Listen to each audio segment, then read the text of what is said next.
o que observar no exame de sangue, no organismo saudável, para que isso conduza a uma boa gravidez. Então vamos começar pelo exame mais básico, que é muito acompanhado durante as gestações e que tem que ser acompanhado, na verdade, não só durante. É muito importante que esse exame de sangue seja acompanhado, na verdade, antes da gravidez. Ele chama-se ferritina, né? É o que a gente acompanha para justamente tentar fugir de uma anemia que é tão comum em grande parte das gestações. A gente entende como é que está o estoque de ferro de uma mulher pré-gestacional e obviamente também durante a gestação, acompanhando dois marcadores que se chamam, um deles se chama ferro sérico e o outro chama-se ferritina. Para que vocês entendam melhor, ferro sérico é o ferro que está livre, ele está solto no soro do sangue, e ferritina é o ferro que está guardado, ele está em estoque, é como se fosse o ferro sérico a geladeira da sua casa e a ferritina fosse a despensa. Então o nosso corpo ele administra o ferro deixando parte livre e parte dele guardado. Uma mulher para engravidar bem, é ideal que ela esteja com a ferritina perto de 70 e 80. Se conseguir até mais que isso, é ótimo, tá? Mas pelo menos 70 e 80 garante que ela vai ter um estoque de ferro bom, porque o ferro ele é muito gasto ao longo dos trimestres na gravidez pelo desenvolvimento do bebê. E aí ele costuma despencar muito. Uma mulher que começa a gravidez com ferro de 15, 20, quando der já 3 meses de gestação, já vai estar com esse ferro muito baixo. E aí muitas vezes vai ser necessária uma intervenção de um ferro, seja um ferro via oral, que é um medicamento, ou até um ferro intravenoso. E não necessariamente essas estratégias assim com uma dose tão alta de ferro vai naquela situação daquela gestação ali no futuro para vocês que pretendem engravidar ser suficiente. Então começar a gravidez com estoque de ferro alto é fundamental. Quando a gente pensa em bom estoque de ferro, a gente tem que pensar em dois parâmetros. Um deles é, será que o seu consumo de ferro está adequado? A gente sabe que existe ferro na natureza de duas formas, chama-se ferro vegetal e ferro animal. O ferro vegetal é o que está ali nos alimentos que a gente considera vegetais, por exemplo, numa couve, num espinafre, num feijão. E o ferro animal é o ferro que está numa carne vermelha, num fígado, que é uma proteína que a gente, enfim, não orienta tanto o consumo, que por sinal tem muito ferro, mas isso é o ferro na sua valência animal. O ferro tem duas formas de apresentação. Quanto mais a gente conseguir se aproximar desse ferro animal para aumentar esse estoque de ferro, isso é melhor. Porque o ferro vegetal, ele não necessariamente tem uma boa assimilação e absorção do organismo. Então, começar a gravidez com bom estoque de ferro é fundamental. Pensar no como está o seu consumo é fundamental. Mas também a gente, mulher, todo mês na menstruação, a gente tem uma perda de ferro.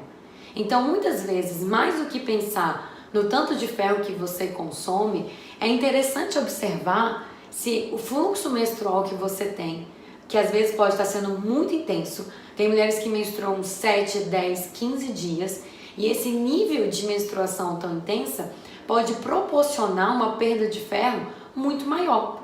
Então, às vezes, o consumo está até legal, porém a perda pelo organismo é muito grande. E aí a matemática não fecha para que essa gravidez se inicie com bom estoque, tanto de ferro sérico quanto de ferritina. Essas estratégias que eu falei em relação à menstruação e à alimentação, elas estão muito mais ligadas ao estoque de ferritina. O problema do ferro sérico seria um terceiro contexto que a gente tem que observar nas gestações ou nas mulheres, né, pré-gestação, que é o seguinte, o processo inflamatório. É muito importante entender que existem certos tipos de anemia que não acontece necessariamente por falta de ferro, e sim porque existe um processo inflamatório no organismo dessa mulher. É como se o processo inflamatório fizesse um sequestramento do ferro que está livre e solto no sangue e colocasse ele todinho naquela ferritina estocada sem que o corpo conseguisse usar. Lembra que eu falei que o ferro sérico é a geladeira e a ferritina é a despensa? É como se todo o seu ferro tivesse guardado na despensa e o seu corpo não permitisse o uso desse ferro. Então isso pode se alongar de certa forma com um quadro de anemia, sem que a causa dessa anemia seja a falta de ferro, e sim seja um processo inflamatório atrapalhando isso, tá? E como que a gente descobre o processo inflamatório em qualquer situação, seja grávida ou não grávida, fazendo um exame de sangue chamado PCR ultrassensível. E para falar dessa PCR ultrassensível, que eu já falei que é esse marcador de inflamação que confunde o uso do ferro no organismo, e isso na gravidez vai ser um tanto quanto grave, é muito importante a gente falar que um corpo inflamado, isso pode acontecer por diversas causas. Mas digamos que de uma forma geral eu posso ensinar para vocês que qualquer pessoa que esteja em sobrepeso e obesidade, ela tem uma tendência muito maior de estar com seu corpo inflamado. Então uma premissa para uma mulher que está em preparação para engravidar é necessariamente fundamental que você vá para o seu peso saudável. É possível descobrir o seu peso saudável de diversas formas. Uma das formas é aquilo que a gente chama de IMC, o Índice de Massa Corporal, que é dividir o seu peso pelo valor da sua altura ao quadrado. O saudável é ficar nesse IMC do 15 ao 24,9. Do 25 para cima isso é sobrepeso. 25 ao 29 é sobrepeso. E do 29, 30 ali para cima já são os níveis de obesidade. Então, se você está tentando engravidar e entendeu essa importância aqui que eu falei do uso do ferro para uma gravidez não desenvolver nenhum tipo de anemia, é muito importante também controlar a inflamação no seu organismo e estar com o seu peso, os seus parâmetros de avaliação física. Um outro dele também, uma forma de avaliar pode ser o percentual de gordura. Eles necessariamente precisam estar saudáveis para a gente garantir que isso está acontecendo bem. O que não impede também que uma mulher que esteja dentro do peso saudável não possa ter uma PCR alterada por diversos outros motivos. Seja uma fraqueza imunológica intestinal, uma fraqueza imunológica que vem de uma raiz de um sono que não funciona bem, e vários outros parâmetros de uso de antibiótico, bezetacil, corticoide, como doenças autoimunes. E aí agora é o próximo tópico que eu quero falar. Então, primeiro eu falei dos estoques de ferro, o segundo eu relacionei o ferro com a inflamação, e o terceiro agora eu chego no entendimento de que é muito importante a gente entender o traço de doenças autoimunes na saúde dessa mulher que quer engravidar. O mais clássico que gera uma certa dificuldade na gravidez, tanto para engravidar ou muitas vezes gera abortos espontâneos de repetição, é a tireoidite de Hashimoto, né? Que pode desenvolver para um hipotireoidismo. Essa é uma resposta autoimune clássica que atrapalha muito a gestação. Tanto eu como Cíntia já tivemos diversos casos de pacientes que chegaram com sequências de repetição de aborto espontâneo, que enquanto não foi necessário ali, a gente não conseguiu ajustar o TSH, que é o hormônio que reflete o status de funcionamento da sua tireoide no exame de sangue, essa mulher não conseguiu uma gravidez efetiva e mantida, tá? Então é muito importante entender esses traços de doença autoimune. E aí a PCR, que eu acabei de mencionar, que é um marcador de inflamação, está completamente ligado, tá? Um ponto fundamental que liga todo esse raciocínio linear que eu acabei de fazer aqui com vocês é de que a tireoide é dependente de muito ferro. Então uma mulher que já tem um traço de anemia, mesmo não estando grávida, eu tô falando da mulher antes de engravidar, ela provavelmente já tem uma tendência por essa anemia de ter alterações na tireoide, que é o TSH. A tireoide, né, o TSH a gente produz na neurohipófise e ele age aqui na tireoide.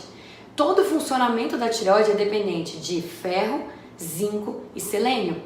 Então, se esse ferro estiver descompensado, e muitas vezes ele descompensa junto com o zinco e o selênio, a chance de uma mulher que tem anemia também ter problema na tireoide é muito grande. E isso eu vejo demais no consultório. É muito engraçado que quando a pessoa chega para mim no consultório, eu falo para ela, repare como os sintomas de uma anemia são muito similares ao sintoma de um hipotireoidismo. Eu vou falar para vocês e vocês vão concordar comigo. Quais são os sintomas de uma anemia? Fraqueza, queda de cabelo, unha fraca, sonolência, memória ruim, tudo isso. Quais são os sintomas de um hipotireoidismo?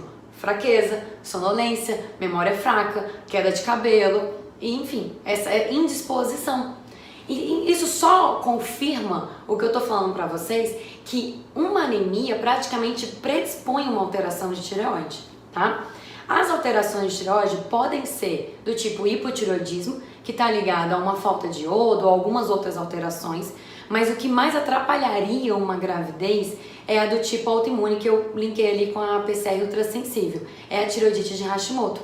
Estudos mostram que a alteração no exame antitíreo peroxidase pode condicionar uma prevalência, uma estatística de 17 a 25% de aborto espontâneo de repetição. Por quê? Esse anticorpo é o que caracteriza a doença autoimune. É possível também que a mulher tenha alteração em outro anticorpo chamado antitiroglobulina, mas o mais sensível, o mais característico é a alteração do antitiroperoxidase. Esse hormônio é como se ele inativasse a ação do HCG no corpo lúteo. E isso faz uma baixa produção de estradiol e progesterona e aí o aborto espontâneo acontece. Então, obviamente, quem é da área de saúde, quem entende de hormônio, entendeu o meu raciocínio. Mas o que vocês precisam entender é que esses traços de doença autoimune, por exemplo, da tireoide, vai aumentar em muito a prevalência desse aborto espontâneo. Então, tratar a resposta autoimune da tireoide é tratar também seu intestino, sua capacidade inflamatória, que a PCR acusa se tem algum problema, e obviamente todo o aspecto emocional e de estresse de cortisol que impacta demais. O TSH, como eu falei, é o hormônio da tireoide, a referência do laboratório é de 0,55 a 4,78. Eu brinco que essa referência de TSH ali do laboratório é como se fosse o velocímetro do seu carro. O velocímetro do carro diz que o seu carro pode andar de 0 a 220. Ótimo. Tireoide pra gente também rege velocidade do nosso corpo. Se um carro, fazendo um paralelo, pode andar de 0 a 220, quando a gente compra um carro, a gente não anda a 0, porque 0 é não andar, e a gente também não anda a 220, porque a gente não está em nenhuma pista de Fórmula 1. Então, ainda que a margem do TSH seja de 0,55 a 4,78, a margem ideal do TSH, do funcionamento da sua tireoide, é de 1 a 2,5. Isso é muito importante, que para que você tenha uma gravidez saudável, seu TSH esteja alinhado na velocidade ótima da sua tireoide, assim como existe o nosso velocímetro do carro. Digamos que a gente usa a velocidade do nosso carro de 40 a 80, 90 ou 100, depende aí de como é que é seu pé na aceleração.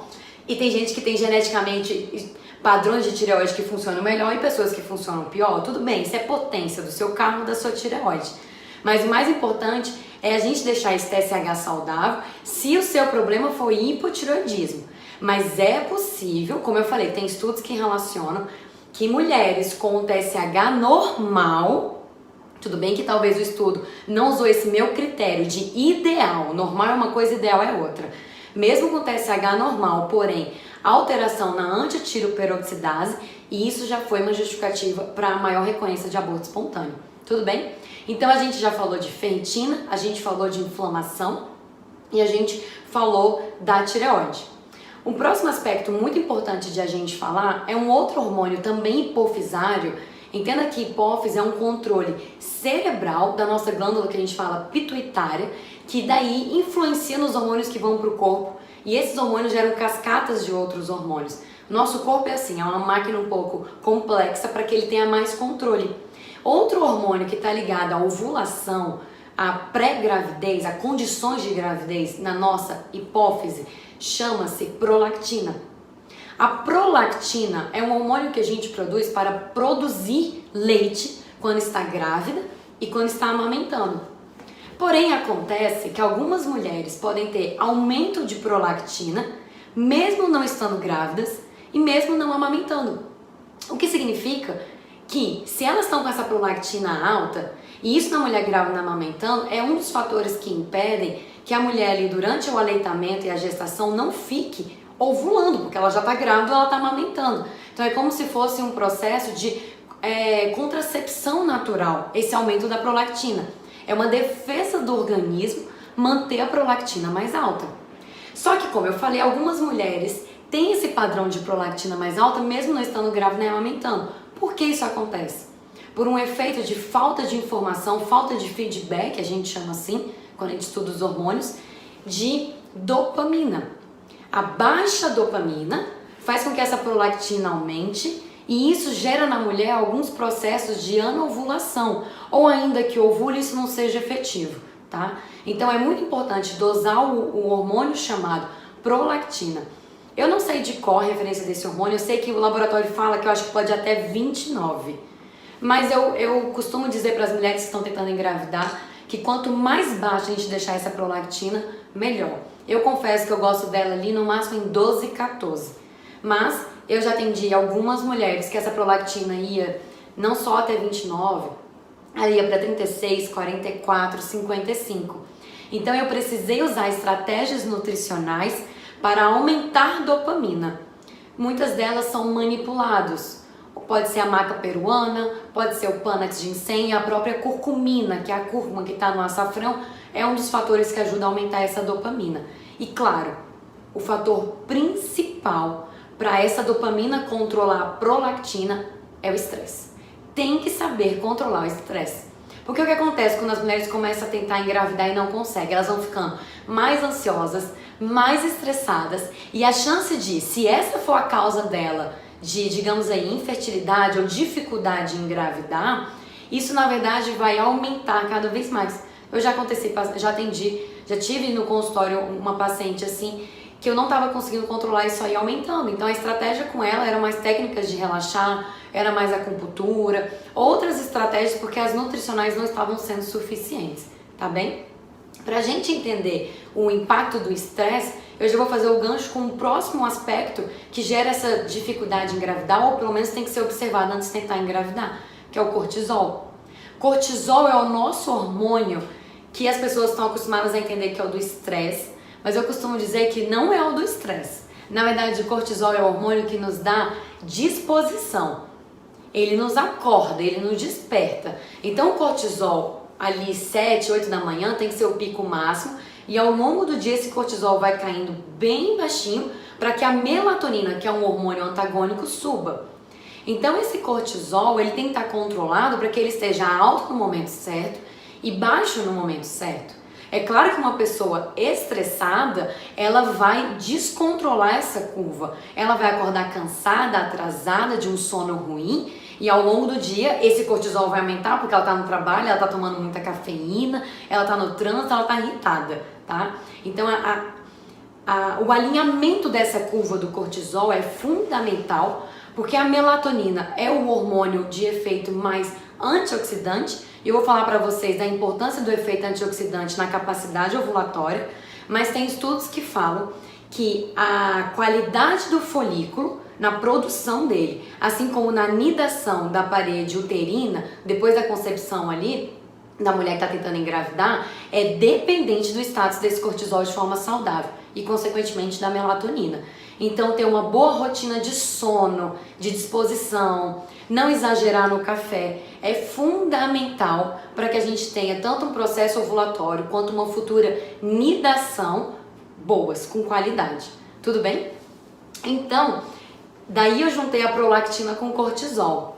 A prolactina, voltando um detalhe para vocês entenderem o raciocínio, é um exame que a gente pede no sangue, tá? Igual os outros que eu falei, o TSH, antitiriperoxidase, ferritina e PCR. O cortisol já não é um exame que eu gosto de pedir ele sérico, de pedir o cortisol no sangue.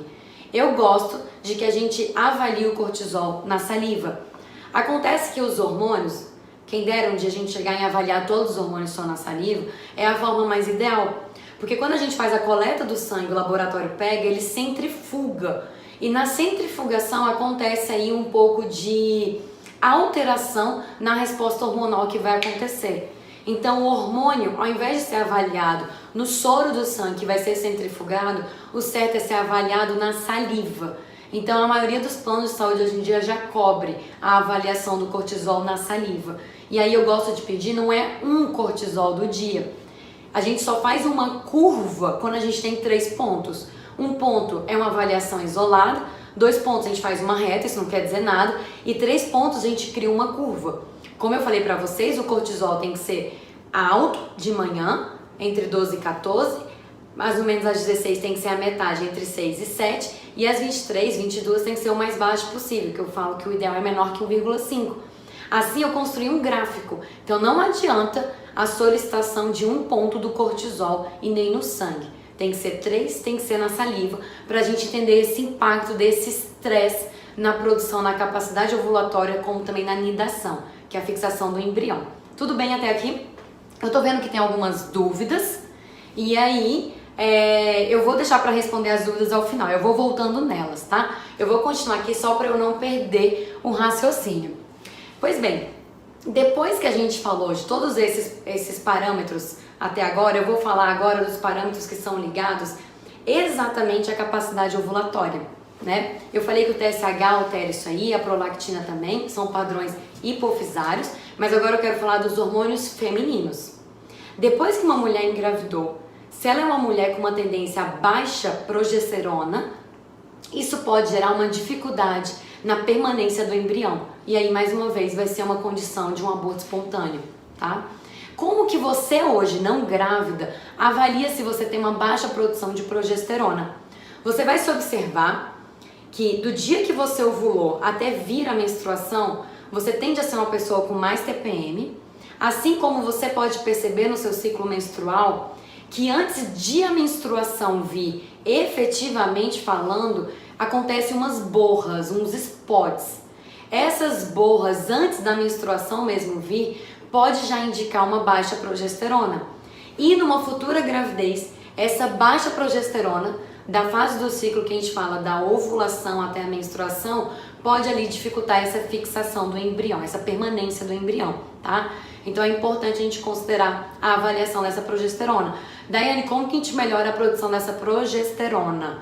Com chá de folha de amora, é muito legal porque faz uma modulação dessa progesterona, assim como também uma suplementação manipulada que chama Vitex Agnus Castus, tá? É muito bom, isso aí óbvio tem que ter uma prescrição, acompanhamento de nutricionista, mas essas duas estratégias estabilizam a progesterona muito bem. E claro que fazer atividade física, até para que você comece a ter um ciclo menstrual também cada vez mais regular, isso também é fundamental. Quando eu falo regular, uma coisa que vocês, mulheres que estão tentando engravidar e querem entender toda essa temática, uma coisa que vocês precisam saber é entender o fluxo, o ciclo menstrual de vocês de forma perfeita. Você tem que se observar a ponto de um dia conseguir entender que dia você está ovulando. Dá pra sentir, tá, gente? Eu sinto e vocês vão, se vocês começarem a perceber. Você sente o lado do dia que você está ovulando. E aí você começa a perceber que dia que vai chegar a menstruação, você começa a entender todas as fases do seu ciclo menstrual.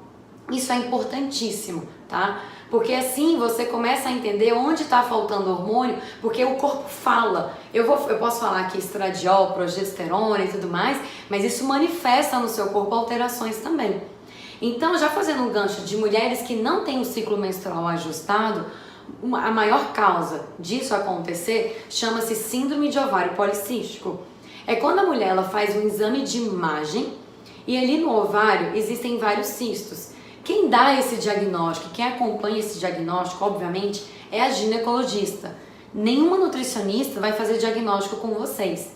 A gente recebe o diagnóstico e o que a gente vai fazer é somar a terapêutica ali com a médica para poder o seu corpo conseguir ovular naturalmente. Porque o que o ovário policístico faz? É o seguinte, eu falei no começo, peguem os exames de sangue de vocês ou anotem aí. Acontece uma coisa no ovário policístico. A mulher, ela tende a ter uma produção de o hormônio LH muito maior do que o hormônio FSH. Se você dividir o seu hormônio LH pelo o FSH, essa razão não pode ser maior que 2,5. Se essa razão for maior que 2,5, significa que seu corpo está produzindo muito mais LH do que FSH. E isso gera uma descompensação no seu ciclo menstrual da seguinte forma. O LH é o hormônio que faz a diferenciação do folículo. E o FSH, ele faz a finalização para que aconteça a ovulação. A partir do momento que seu corpo tem muito mais LH do que FSH, você mais diferencia, você mais matura o folículo, só que ele não sai. Então você começa a formar cistos ovarianos. Consegue entender por que a descompensação hormonal forma os cistos? Então essa formação dos cistos vem de muito mais LH, porque o LH é um hormônio de estimulação androgênica, como testosterona. Por isso que mulheres de ovário policístico tendem a ter gordura muito abdominal, pelos pelo braço, pelo corpo mais grosso, pelos assim às vezes no rosto, espinhas nessa região do rosto, que é de característica androgênica, e o ciclo menstrual não tem nenhuma regularidade, ele não funciona com 28, 30, 35 dias, até 35 dias é normal, funciona completamente de forma aleatória, porque justamente esse excesso de androgênico, esse excesso de LH faz mais maturação do que ovulação. Entenderam comigo a base hormonal que isso acontece? E o que a gente precisa fazer na alimentação, na nutrição, para regular essa base do ovário policístico? Se resume em uma palavra: insulina. Insulina é um hormônio que responde ao nosso consumo de carboidratos, de algumas proteínas também, mas vamos ficar nos carboidratos. Então, uma pessoa que tem tendência à resistência à insulina, essa é a causa da descompensação desse LH e FSH.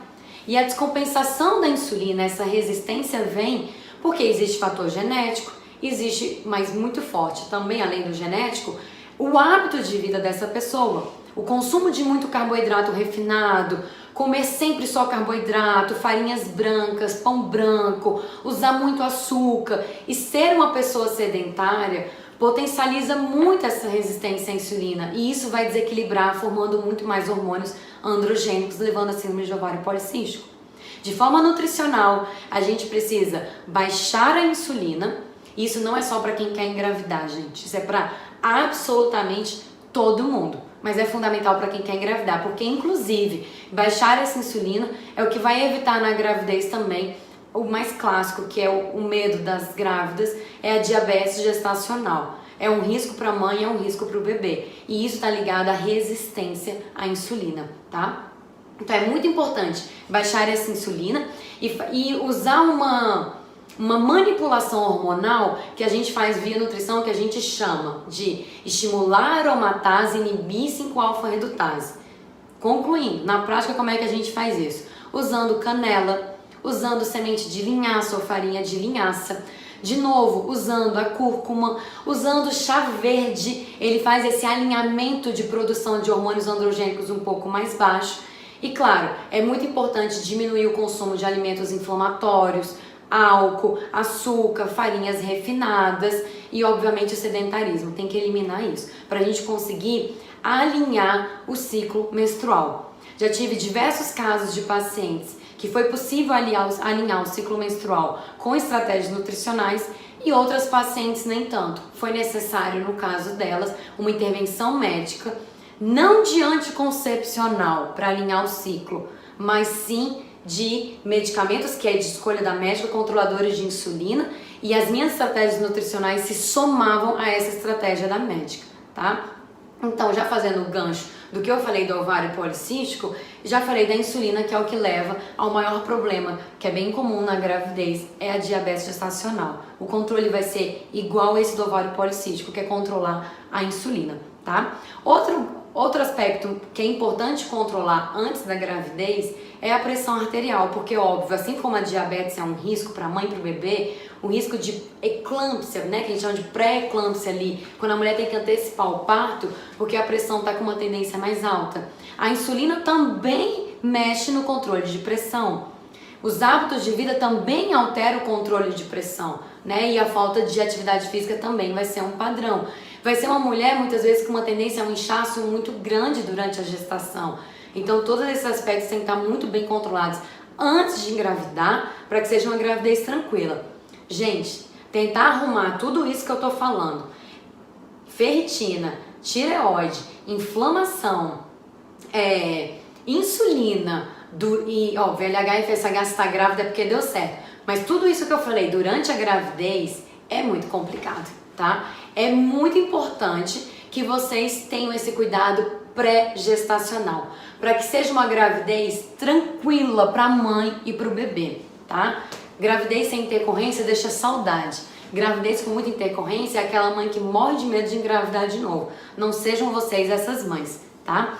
Outro fator muito importante de avaliação pré-gestação é o nível do seu exame de sangue para homocisteína. Homocisteína é um ponto central em o nosso metabolismo, que a gente chama do metabolismo de metilação. Metilação, gente, é o seguinte, o nosso DNA, ele tá todo compactado numa fita de DNA e bem pequenininho. Todas as nossas células do nosso corpo trazem essa nossa característica de DNA. E quando a gente está fazendo replicação celular no nosso organismo, seja para manter a gente vivo, porque eu estou sempre aqui fazendo morte de célula e nascimento de célula, mas quando tem um bebê crescendo dentro da gente, essa replicação é muito maior. E fazer a leitura do seu DNA e a replicação do DNA de um bebê, da mãe, da placenta, do corpo, exige uma metilação no mais alto grau. Se essa metilação está acontecendo no mais alto grau, e metilar é ler o DNA, é muito importante que esse hormônio homocisteína, ele não esteja sobrecarregado, e sim que ele receba todos os substratos para que ele funcione bem. Pois bem, a vitamina que melhor, digamos assim, entre aspas, ajusta a homocisteína, chama-se ácido fólico. Por isso existe, de certa forma, uma política nacional de suplementação de ácido fólico, por exemplo, em farinhas, assim como todos os obstetras, ginecologistas mandam a mulher já antes de engravidar tomar ácido fólico. É importante, é muitíssimo importante. O ácido fólico é a vitamina B9, tá? Só que o que acontece?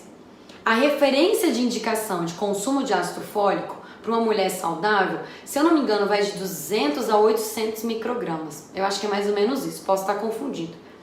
Mas, quando a mulher está grávida, digamos que isso aumente um pouquinho mais, mas não 200 a 400, tá? Enfim, é mais ou menos isso, a gente está tentando me ajudar aqui, mas não entendi o que ela falou, não. O que acontece é que essa vitamina B9, ela tem uma demanda maior na gravidez, ótimo, porém, não necessariamente precisa usar a suplementação de 5 miligramas, que é muito passado pelos médicos. 5 miligramas só de ácido fólico, a meu ver, mais atrapalha que ajuda. Porque a homocisteína, ela não é controlada só pela vitamina B9. Ela é controlada principalmente por B12, B9, B6, colina e betaína, que não são complexo B. Então, para você estimular essa homocisteína mais baixa, e isso é muito importante pré-gestação e durante gestação, tem que ter todas as vitaminas do complexo B e não somente o ácido fólico. A homocisteína alta está ligada à infertilidade, a aborto espontâneo, a problema de trombose placentária, assim como a prevalência de bebês que nascem com mais características de autismo, espectro autista, tá? Então, homocisteína baixa é fundamental. A referência do laboratório fala que a insulina é de 5 a 12, o normal. Eu, Daiane, considero saudável de 5 a 8, estourando 9, que não chegue no 10, tá? Então é muitíssimo importante começar a gravidez com homocisteína baixa. Inclusive, o padrão de homocisteína mais alto e a falta desses nutrientes na gravidez muitas vezes condiciona aquela mãe que no pós-parto tem que entrar numa cirurgia de retirada de vesícula porque empedrou a vesícula, tem aí uma ligação, tá? Existem mulheres que têm polimorfismos genéticos na enzima 5-metil-tetraído-folato redutase. É a enzima que age diretamente na homocisteína. Então essas mulheres, ainda que se vá aumentando a dose do B9, do ácido fólico, elas não respondem com a queda da homocisteína. É aí que entra a nutrição. A gente vai driblar isso com outras, como eu falei, colina e betaína, outros nutrientes que não são complexo B. E uma boa nutricionista faz isso brilhantemente para vocês, tá? Bem, por último, só falta eu falar uma coisa. A contaminação com metais pesados. Quanto mais contaminação a gente passa pela nossa vida com chumbo, mercúrio, alumínio, arsênico e o corpo não tem condições de eliminar isso, quem elimina esses metais pesados é a qualidade do seu fígado e digamos que intestino também, isso vai se acumulando e esses metais pesados eles se fixam nas nossas gônadas, nas nossas glândulas, atrapalhando muito a tireoide e muito a nossa parte reprodutora, isso tanto para o homem quanto para a mulher, tá, gente? Então é muito importante fazer um exame de avaliação desses metais pesados, diminuir o contato com eles, avaliar se o fígado tem condições de estar eliminando esses metais pesados e ver se no exame de sangue isso está baixando. Usar a estratégia que a gente chama detoxificante para ajudar o corpo a eliminar, Folhas verdes escuras fazem isso muito bem. O salsão, a salsinha, né, o cilantro, tem manipulados fitoterápicos americanos que a gente consegue trazer para os Estados Unidos que ajuda muito nisso. Mas o mais importante é ter um fígado saudável, tá? Para que esses metais pesados não atrapalhem o processo de reprodução. O que não é metal, mas também uma toxina que atrapalha muito nessa parte reprodutiva é o contato com o plástico. O bisfenol A, que é um dos compostos que faz parte do plástico, quando ele entra no nosso corpo, por ser uma molécula gordurosa, ele tem uma conformidade muito parecida aos nossos hormônios femininos. Então a gente chama ele de xenoestrógeno. É como se ele se ligasse a receptores nossos hormonais e aí o corpo cessa as reações químicas a partir dali, achando que ele é o hormônio. Mas ele não é o hormônio, isso gera uma predisposição muito maior para infertilidade ou também aborto espontâneo, tá? E claro, eu falei dos metais pesados, eu falei do plástico, mas entra nessa temática completamente os alimentos não orgânicos, tá? O nível de contaminação do não orgânico é o mesmo raciocínio que agora eu expliquei para os metais pesados e para os plásticos. Então, se você está tentando engravidar, você quer ter uma tireoide saudável, um fígado saudável e garantir que as metilações, as leituras do seu DNA sejam saudáveis, tenha certeza que você tem que consumir alimentos orgânicos.